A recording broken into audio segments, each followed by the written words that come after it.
Deux Chroniques, chapitre 30. Ézéchias envoya des messagers dans tout Israël et Juda, et il écrivit aussi des lettres à Éphraïm et à Manassé pour qu'ils viennent à la maison de l'Éternel à Jérusalem célébrer la Pâque en l'honneur de l'Éternel, le Dieu d'Israël. Le roi, ses chefs et toute l'assemblée avaient tenu conseil à Jérusalem afin que la Pâque soit célébrée au cours du 2e mois. En effet, on n'avait pas pu le faire au moment voulu parce que les prêtres ne s'étaient pas consacrés en assez grand nombre et que le peuple n'était pas rassemblé à Jérusalem.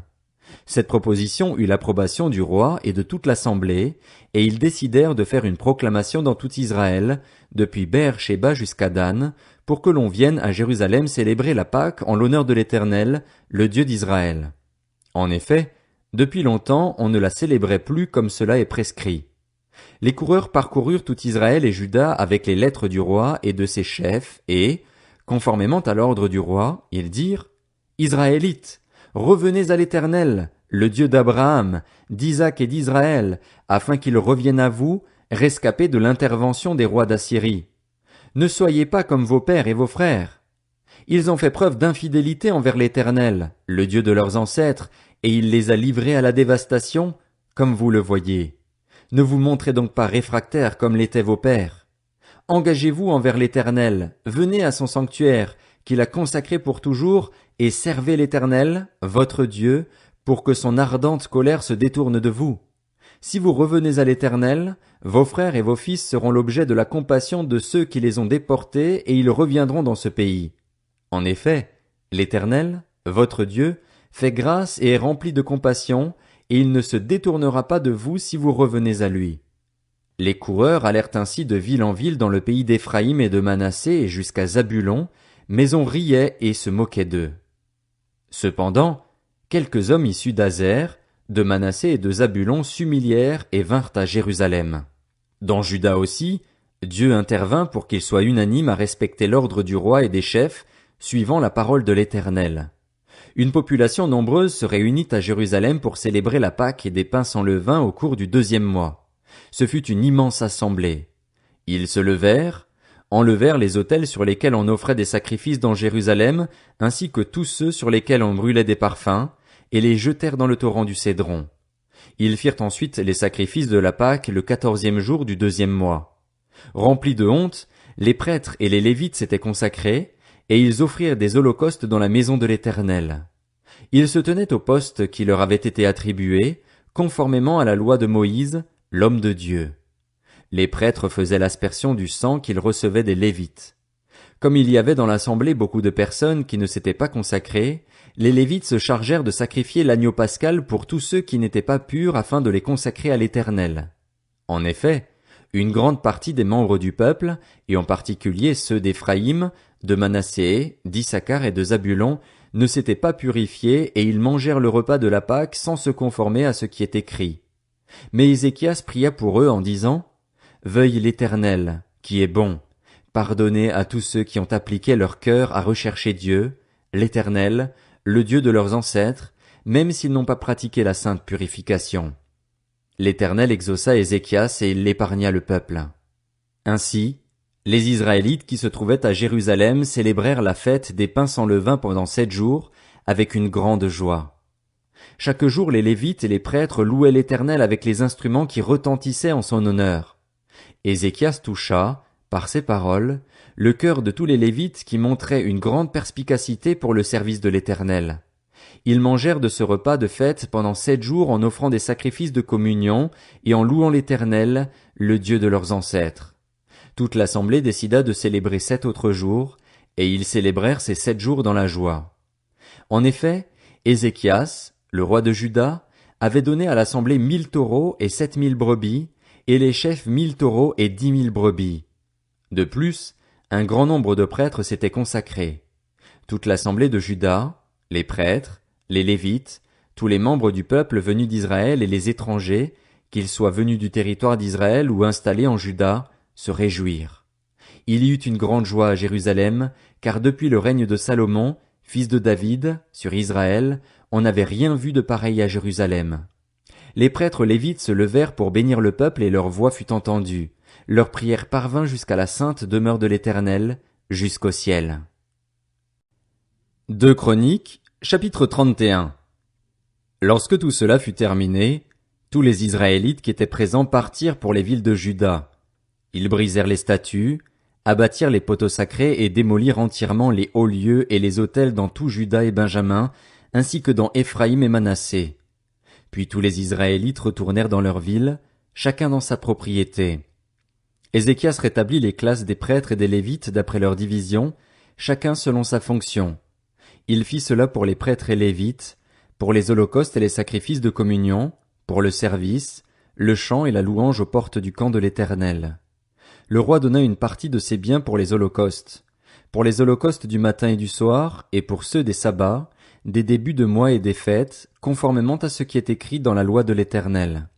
Puis il ordonna au peuple, aux habitants de Jérusalem, de donner aux prêtres et aux Lévites la part qui leur était destinée, afin qu'ils restent fermement attachés à la loi de l'Éternel.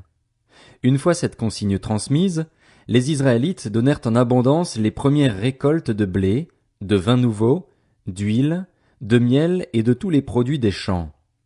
Ils apportèrent aussi en abondance la dîme de tout. Les Israélites et les Judéens qui habitaient dans les villes de Juda donnèrent eux aussi la dîme du gros et du petit bétail ainsi que la dîme des offrandes saintes consacrées à l'Éternel, leur Dieu, et on en fit plusieurs tas. On commença à former ces tas le 3e mois et les termina le 7e mois. Ézéchias et les chefs vinrent voir les tas et ils bénirent l'Éternel et son peuple, Israël. Ézéchias interrogea les prêtres et les Lévites à propos de ces tas. Alors le grand prêtre Azaria, de la famille de Tsadok, lui répondit: « Depuis qu'on a commencé d'apporter les offrandes dans la maison de l'Éternel, nous avons mangé à satiété, en laissant beaucoup de reste, car l'Éternel a béni son peuple, et le reste est avec cet amoncellement. » Ézéchias donna l'ordre de préparer des salles dans la maison de l'Éternel, et on les prépara.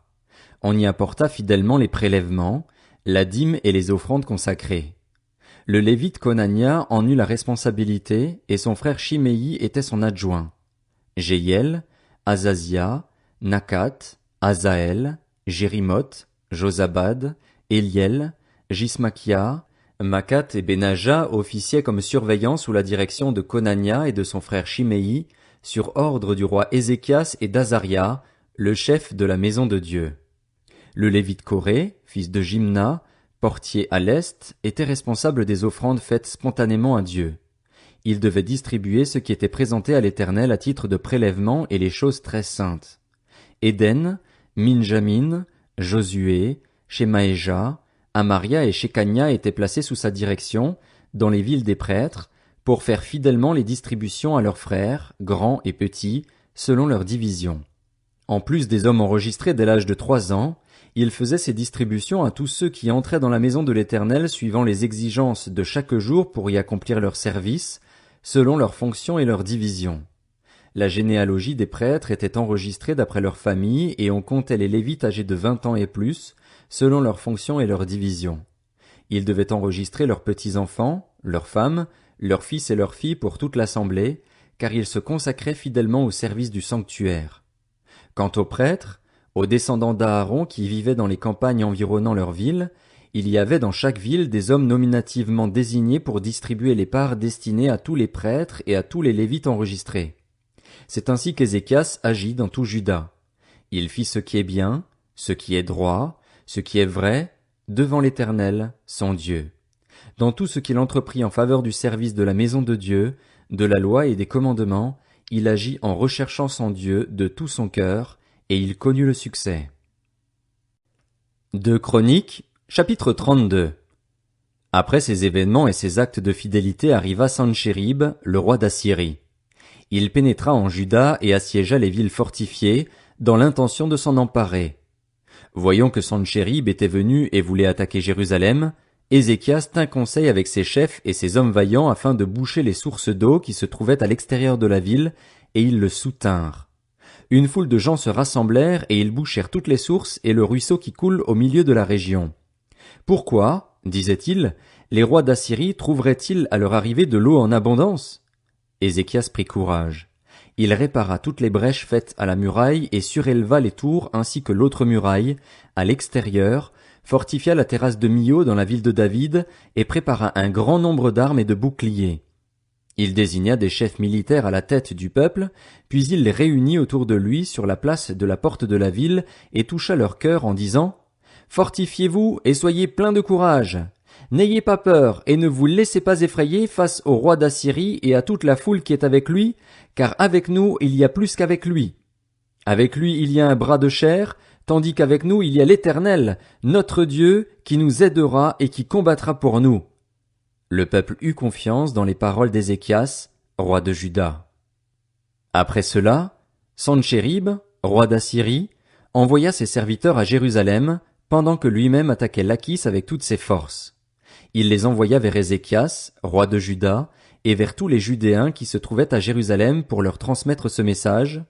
Voici ce que dit Sanchérib, roi d'Assyrie. Sur quoi repose votre confiance pour que vous restiez dans une Jérusalem assiégée? Ézéchias ne vous pousse-t-il pas à vous livrer à la mort par la famine et par la soif quand il affirme: L'Éternel, notre Dieu, nous délivrera du roi d'Assyrie?